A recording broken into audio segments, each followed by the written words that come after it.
zonja ministre, kur një tregtar fut me vetdije një produkt të dëmshëm, dhe tregtar shqiptar që futin me vetdije, produkte të dëmshme nuk janë pak. Ka pas. Edhe ka. Çfarë janë ndëshkimet në këtë rast? Sepse dëgjojmë vetëm këtu është në ndjekje dhe është kështu dhe nuk ndodh asgjë. Është si te ai që thash unë. Doli vet ai hengri atë salciçen, hengri tha ja tha, kjo është salciçe, hengri dhe iku. Kaq. Çfarë ndodh me këta? A duhen dënime më të ashpra për këta njerëz?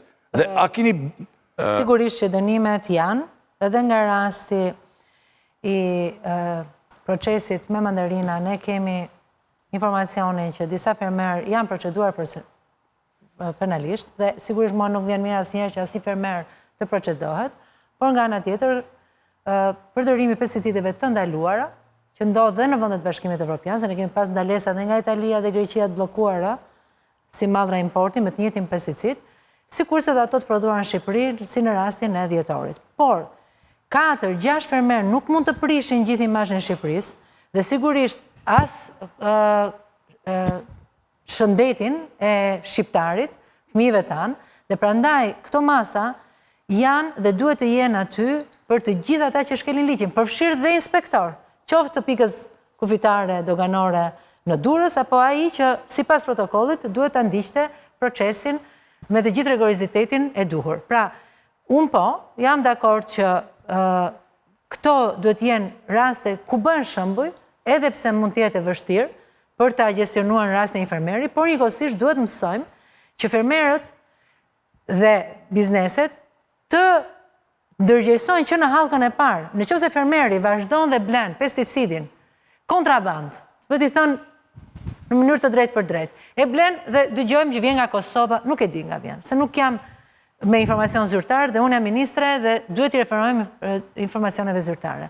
Por në farmacitë tona veterinare, ne kemi vetëm produktet të cilat janë të lejuara. Pra, 6, 7 apo 10 fermerë sot, nëse ndiqen penalisht, duhet të bënë shembull për gjithë fermerët, sepse importi nuk mundet të zvendësohet me produktet e eksportit, nëse ky produkt fillon dhe ka një imazh edhe në tregjet ndërkombëtare.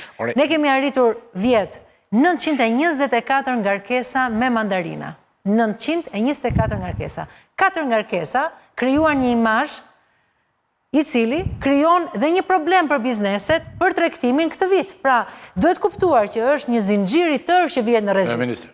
Vjet edhe shëndeti, vjet edhe kaluan ato kaluan. Unë jam një njeri me analiza nga Italia. Me analiza të bëra në Itali. Në analiza dhe u kapën në krahasi. Ishin analiza të bëra. Ne nuk bëjmë dot analiza nderuar për 100%. As Evropa nuk e bën dot. Ne bëjmë bazë risku. A duhet shtuar, unë kam ngritur dhe një task force që nga janari, sidomos mbas situatës me dhjetorin, e cila nëse vlerëson që me baza e riskut nga një institucion varësie është në një nivel më të reduktuar se sa gjykohet, ne kërkojmë të shtohen vlerësimet. Kjo është Ministre, kush nga Bashkimi Evropian, kush nga Bashkimi Evropian, që pengesat për efekt analizësh të jenë më pak se 1%, sepse konsiderohet barrierë jo tarifore. Pra, nuk është kontrol. Shiko sa e thjesht. Nuk është vetëm ne kemi marrë një moment që është e lidhur me ministrinë është e ju. Po kjo është një rrugë për gjithë vendin, për gjitha gjërat e tjera. Unë që më shikon të këtu nuk ble asnjë ilaç, sepse nuk kanë asnjë efekt, nuk ble asnjë ilaç, zonja ministre, këtu. Sepse e di çfarë janë. Dhe njerëzit më thonë nuk duhet ta blesh. Mjekët vetë më thonë nuk duhet ta marrësh ilaçin këtu. Sepse nuk bën. Ylli, mund të them diçka? Nuk është kështu tani, është një rrugë. Ngarkesa, jo vetëm me lejon, se ne duhet kuptojmë kur japim një efekt tek publiku. 4 ngarkesa me mandarina. Publiku duhet i tregojmë Ja të lutem. Jo, unë nuk fshe asnjëherë dhe ju më keni parë se financash unë i dal dhe nuk është te ju është momenti që po flasim për 4 ngarkesa me mandarina ishin mandarina eksporti. 35 janë bllokuar me pesticidin e ndaluar nga Italia dhe Greqia. Janë vendet Bashkimit Evropian. Ky nuk është vetëm fenomen, unë nuk po e relativizoj. Nuk jam duke thënë që edhe ata që kanë kesin ne. Por duhet të them që ky produkt bëhet duke rritur nivelin e informacionit, EFSA është eksaktësisht ky organizim i cili në kohë reale ne na informon kur agripi shkëpen vend në Kroaci. Dhe ne brenda ditës bëjmë bllokimin e importit. Kur ka një problem në Rumani.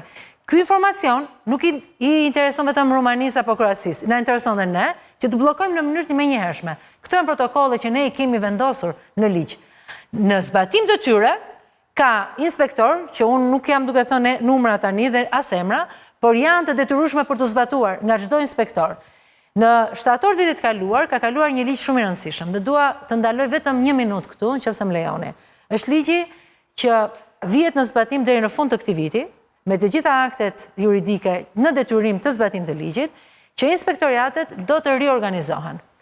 AKU-ja do shkrihet dhe do të bashkohet me të gjitha inspektoriatet e ushqimit, të cilat do të krijojnë një institucion i cili do të bazoj punën e tij. Institucion kombëtar. Institucion kombëtar për peshkimin, për bimën, për të gjithë produktet e lidhura dhe me sëmundjet. Ndoshta këta s'do kontrollojnë asgjë pastaj. Dhe nuk do të varet vetëm nga një drejtor i përgjithshëm, as nga ministri, por nga një sistem i tërë, sepse ne nuk mund të menaxhojmë gjithmonë me njerëz.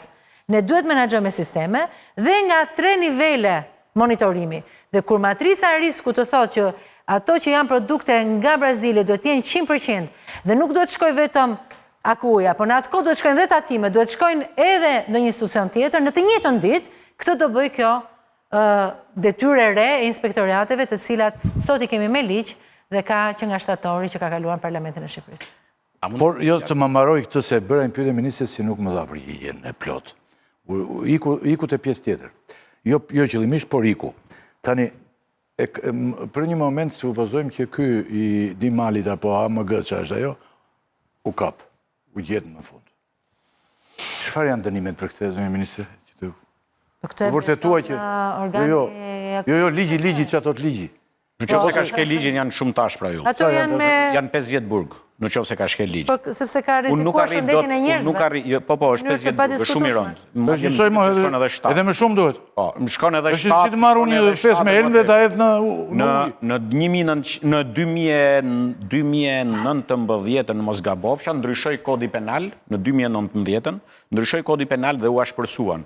Ishin 2 deri në 3 vjet dhe vajten 5 deri në 7 vjet dënimet për krime që kanë bëjnë me sigurinë ushqimore. Pra, ka një vëmendje absolutisht, madje unë kam qenë që kundra kësaj gjë, sepse nuk duhet trajtuar një biznesmen si një kriminal, por gjithsesi, dënimet janë shumë të ashpra. Dënimet janë shumë të ashpra, po, pa diskutim. Unë nuk arrit përsëri ta kuptoj sjelljen e këtij biznesit nga informacionin që kam dëgjuar, sepse nuk kam folur. Ai sipërmarrësi nuk është sipërmarrësi keq, përkundrazi është në operator serioz.